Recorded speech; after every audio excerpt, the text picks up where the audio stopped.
హరీష్ రావుపై మంత్రి శ్రీధర్ బాబు ఆగ్రహం వ్యక్తం చేశారు. స్పీకర్ ను డిక్టేట్ చేయాలని చూస్తున్నారు, ఇది కరెక్ట్ కాదు అన్నారు. హరీష్ ప్రతిదీ బుల్డోజ్ చేయాలని చూస్తున్నారు అన్నారు శ్రీధర్ బాబు. హరీష్ రావు ప్రధాన ప్రతిపక్ష నేత కావాలని ఆశపడుతున్నారని, బీఆర్ఎస్ హరీష్ ను ప్రతిపక్ష నేత చేస్తే అడిగినప్పుడల్లా మైక్ వస్తుందంటూ శ్రీధర్ బాబు కౌంటర్ ఇచ్చారు.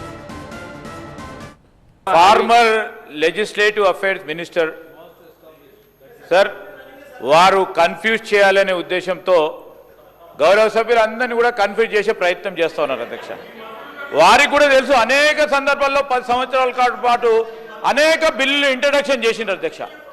Sir objective of the bill ఎప్పుడు చెప్తారు అధ్యక్ష? When bill is taken up for consideration. Specifically it is only introduction of the bill.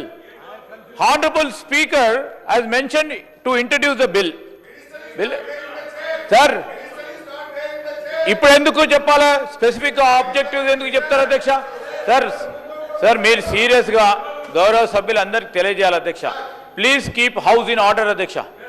Sir please keep house in order. Sir specific request.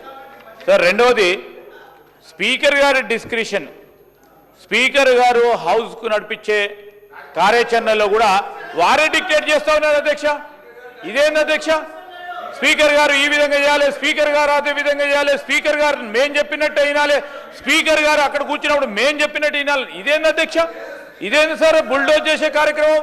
ఇక్కడ ఉన్నప్పుడు bulldoze చేసిండు okay, అక్కడ పోయి కూడా bulldoze చేసే కార్యక్రమం తీసుకుంటే ఎట్లా అధ్యక్ష?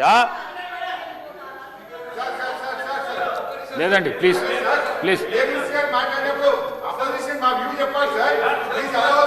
ఫ్లోర్ లీడర్ ఉండాలి సార్, అపోజిషన్ లీడర్ కి అవకాశం ఉంటుంది సార్. డెప్యూటీ సార్ నేను కూడా కోరుతా ఉన్నాను అధ్యక్ష. సార్ నేను కూడా కోరుతా ఉన్నాను, మా హరీష్ రావు గారికి he has all the efficiency, ఆ చైర్లో కూర్చోవడానికి కూడా అవకాశం ఉంది సార్. వారు అక్కడ కూర్చుంటే తప్పకుండా మీరు లేవగానే కూడా అవకాశం ఇచ్చే అవకాశం ఉంటుంది అధ్యక్ష.